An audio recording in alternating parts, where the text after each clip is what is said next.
and demand. The gap between the top underwriters and the bottom underwriters will widen.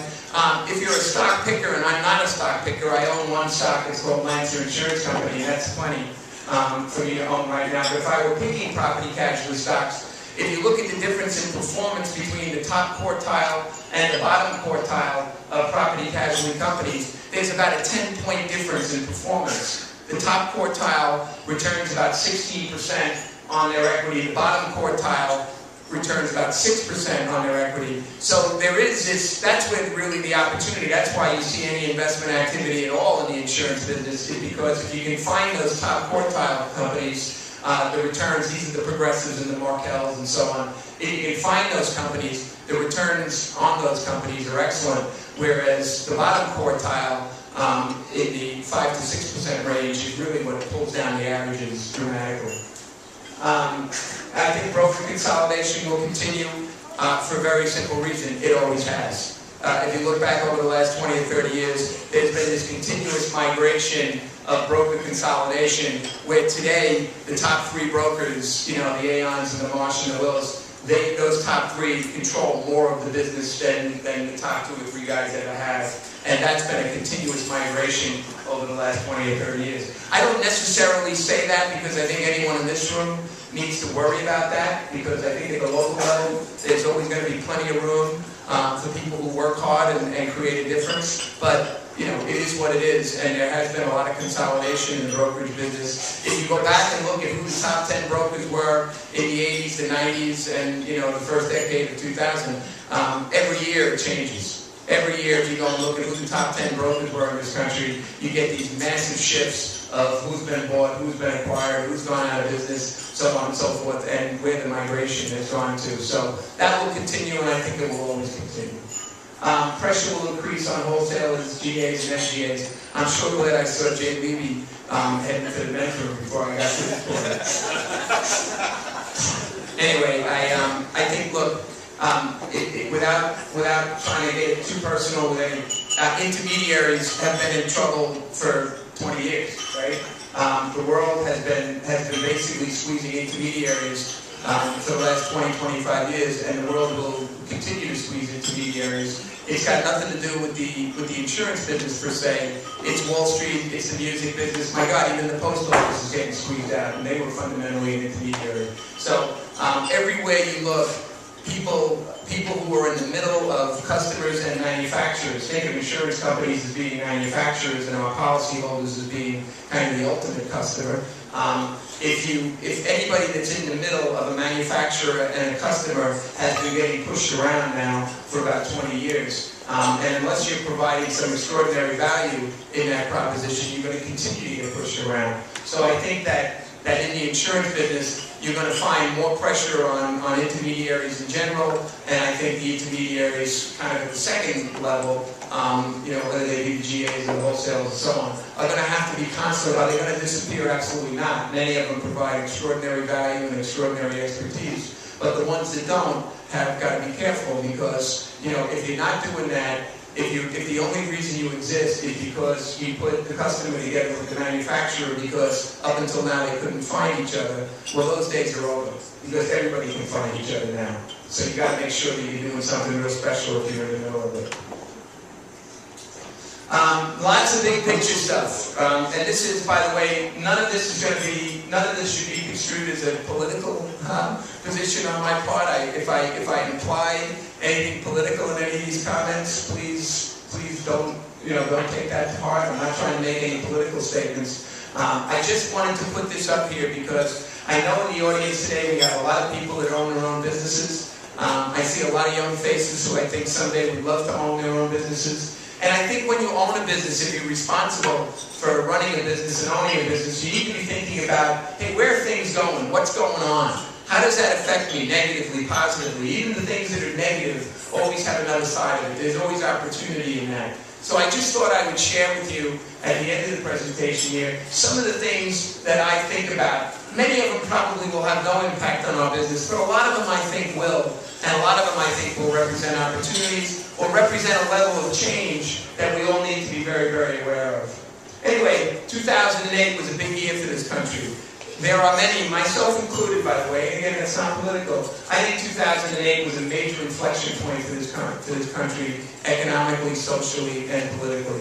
I think a lot of things are going to have to get sorted out about which way we're going and how we're going to get there. And I'm not suggesting that one way is necessarily better than the other, but I would encourage all of you to think long and hard about what happens if we go one way versus the other. What does that do to your business? What does that do to your taxes? What does that do to the customers that you have to serve every day? Are their businesses going to get bigger or smaller as a result of some of these changes? I personally believe that 2008 was a major inflection point, and obviously 2012, we're going to get to see whether or not that inflection point continues on the path or whether or not it goes in a different direction.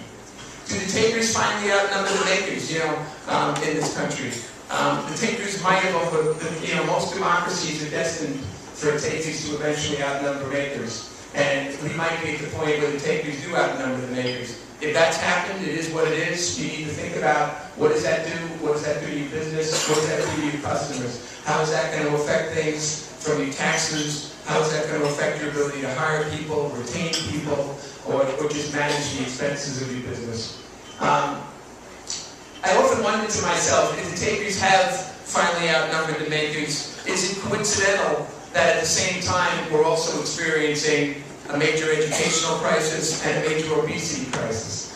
Is there any tie-in to all of that? I'm not sure it's necessary for us to decide whether there is or there isn't, but it's something that you might want to daydream about. But on the educational level, you all know, you've all read it, math and science scores are at the lowest levels they've ever been. Reading scores continue to struggle. We continue to lose ground against the other nations of the world, blah, blah, blah, blah. You need to think about where all that ends up. Obesity crisis, that's another thing. That's here, it's real. It's something, Dave Eisenberg was kind enough to tell us about his days growing up. I can take some license a little bit with the obesity crisis, because when I was 17 years old, I was 320 pounds, and I was 5'5", and I was dying from being so fat, and I had to do all sorts of crazy things to be able to get into the Federal Maritime Academy. So I take a keen interest in this. But I also daydream about, hey, where is all this going? Somewhere between 1/2 and 2/3 of the adults in this country are either overweight or obese. 1/3 of our children, 1/3 of our adolescents are overweight. 20% of our adolescents are morbidly obese. Hey, I don't know about you, but other than me, when I was growing up, and I was the fattest guy in the neighborhood, but there weren't a lot of other fat guys in our neighborhood.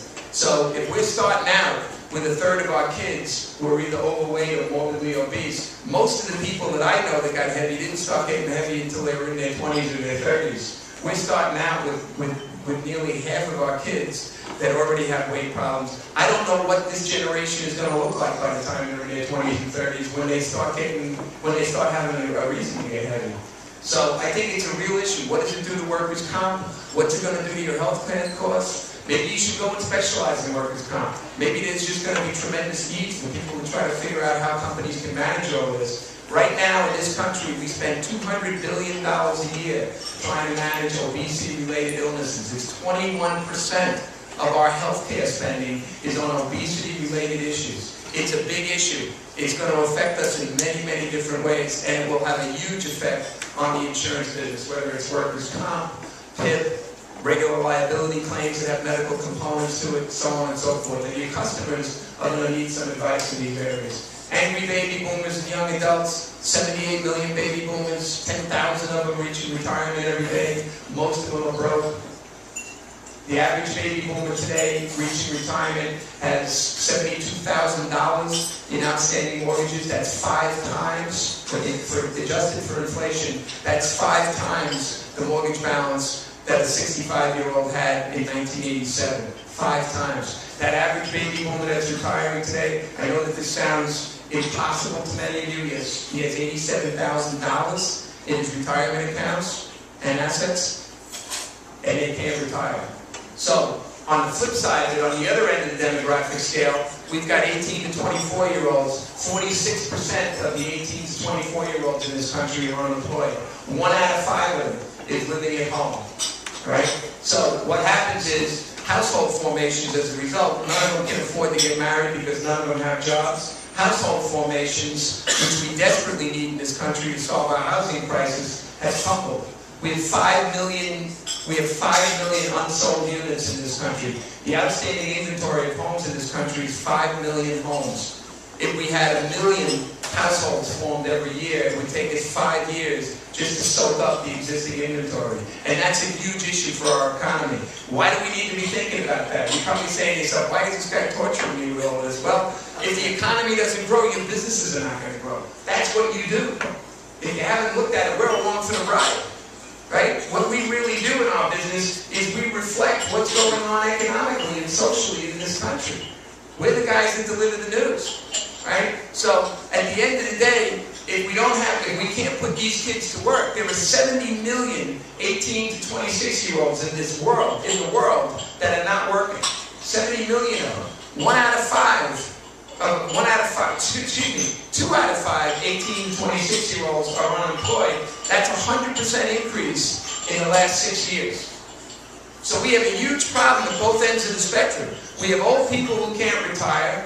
They're not letting the young guys in. By the way, what the old people are going to do to companies is a separate issue, because if they don't retire, they're going to become an incredible burden on businesses across this country. Social Security people might like the idea, but it's going to become a terrible burden for companies. But the other side of it is we have no room for the young kids. And we're getting dangerously close. We're 4 years into this now. We're getting dangerously close to losing those kids. They're going to be the lost generation and never going to be able to make up that ground.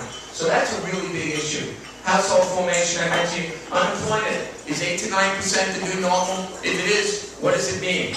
Last month, in January, the Social Security disability system hit $200 billion in outstanding liabilities and outstanding payments in January. The reason for that is because there's been this huge migration. There's an entire industry that's developed to move people whose unemployment has run out onto the Social Security disability system. Those are permanent issues, a permanent drag on this country's economy. I don't know if 8 or 9%, I put 15 to 20% in parentheses, because I think most of you know that 8 or 9% is just what gets reported. If you include in the unemployment numbers the people who have stopped looking or the people who are underemployed, etc., the number is closer to 20%. Biblical health care change coming. Let's not even talk about that. That's another whole subject. We all know that that has got enormous ramifications for the country and so on. Federal deficit, they reported 15 trillion. It's really close to 20 trillion if you include all of the Fannie Mae and Freddie Mac obligations and all the unfunded bank loan guarantees and so on and so forth to the government. All of that is outside of the federal deficit number. By the way, 45 trillion that were underfunded in Medicare and Medicaid and all that shit, that's out of it as well. And the reason I bring all this up is that, it's just something that you need to think about and say, hey, if it doesn't make sense, maybe it can't last, then what does this mean to my business? What does this mean? Where are going to be the opportunities in all this? There are going to be opportunities in this, because what I'm suggesting is that there's a lot of really heavy stuff going on here, and the dislocation is going to be enormous as a result down the road. And obviously we've got Washington paralyzed. By the way, one thing I failed to remember, you know those kids that can't get any work? Those 18 to 24-year-olds that haven't been able to find any jobs? Just as a little bonus aggravation, there are $1 trillion in debt. There's $1 trillion in debt among those kids from their student loans. From money that they borrowed to go to schools that didn't teach them anything, overcharged them, and didn't prepare them, didn't teach them how to go out and get a job. So they have $1 trillion in debt. The average 35-year-old in this country, this is not in New York, but countrywide, the average 35-year-old in this country has $25,000 of student debt, $6,000 of credit card bills outstanding, and makes about $32,000 a year. How many of you started your lives off, your working lives off, having a 100%, a 1-to-1 ratio of debt to total income? Right? So those are the kids that are working.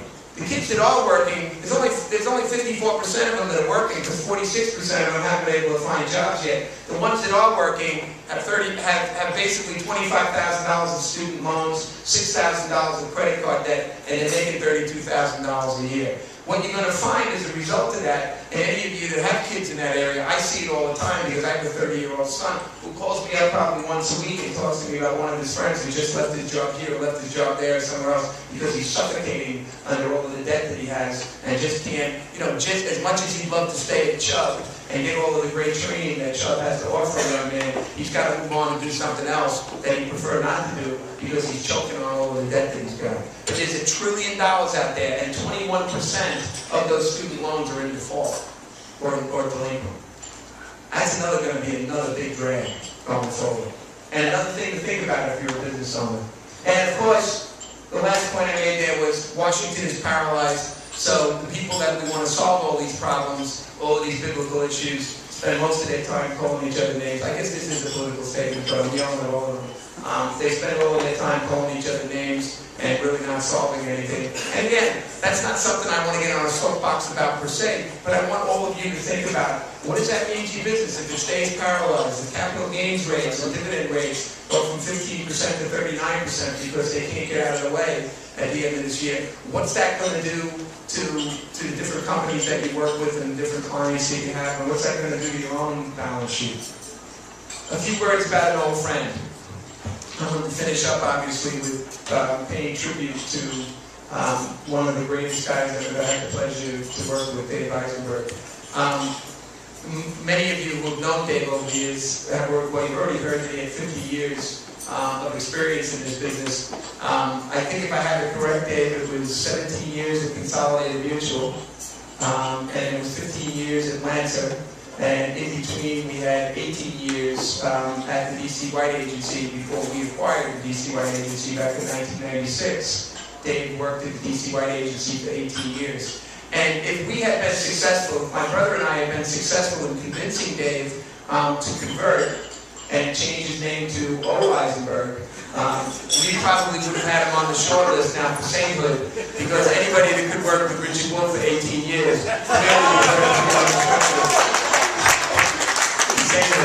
But he held tough. All of his Jewish friends should be happy to know that he held tough. He wouldn't convert, wouldn't change his last name to some Irish equivalent. So we lived in Rockville Center. So we weren't able to get him on the short list for sainthood. But he clearly deserves to be there. 50 years in the business, 50 years married to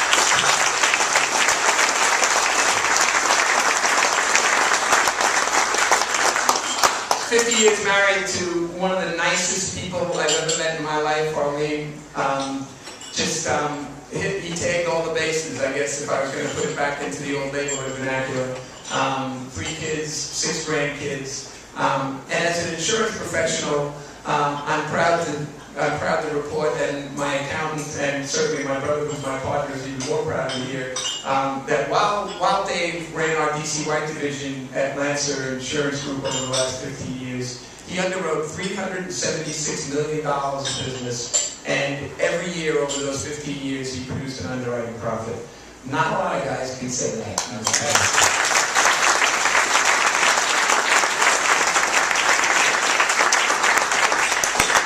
So Dave, what I want to say to you from the bottom of my heart is that, back in Brooklyn, we had kind of a simple way of talking about special people. And we would always kind of summarize it and say, he's a good guy. And to people outside of New York, they don't know what that means. But to people inside of New York, they know that a good guy is a guy who's loyal, a guy you can trust, a guy who shows up, a guy who has a deep commitment to his friends and his family. And Dave, you're a good guy. Thank you.